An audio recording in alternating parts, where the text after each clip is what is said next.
Little Red Riding Hood, retold by Miss Bennett and Miss Adrian. Once upon a time, a little girl lived with her mother and her father in a cottage by the forest. She was called Little Red Riding Hood because she always wore a beautiful cape with a red hood. One day, Little Red Riding Hood's mother said, "Grandmother is sick in bed, so I've packed a basket of food for her." Little Red Riding Hood said, "I will take it to her. I know the way through the forest to Grandmother's cottage." "Then you must stay on the path and look out for the big, bad wolf. He lives in the forest and he is always hungry," her mother warned. Little Red Riding Hood set off to her grandmother's house through the forest. On the way, the big, bad wolf spotted Little Red Riding Hood picking flowers. He ran all the way to Grandmother's cottage, and he got there first.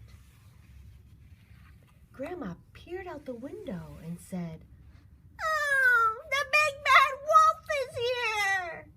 But the wolf was quick, and he gobbled her up with one bite. "I will put on this nightcap and climb into her bed." The wolf pulled the sheets up to his chin and waited for Little Red Riding Hood. Little Red Riding Hood knocked on the door, and she entered with the basket of food. Little Red Riding Hood went inside.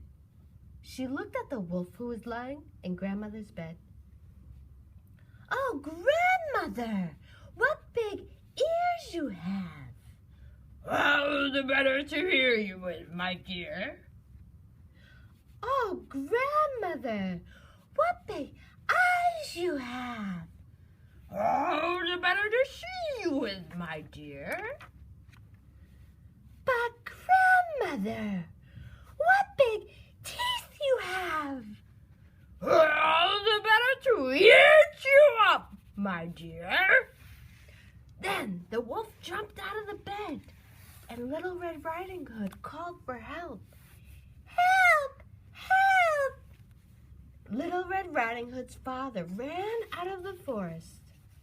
He saw the big bad wolf and killed him with one blow of his axe.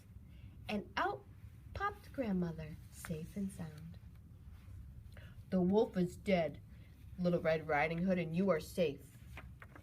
And so, from that day on, Little Red Riding Hood, her mother, her father, and her grandmother all lived happily ever after.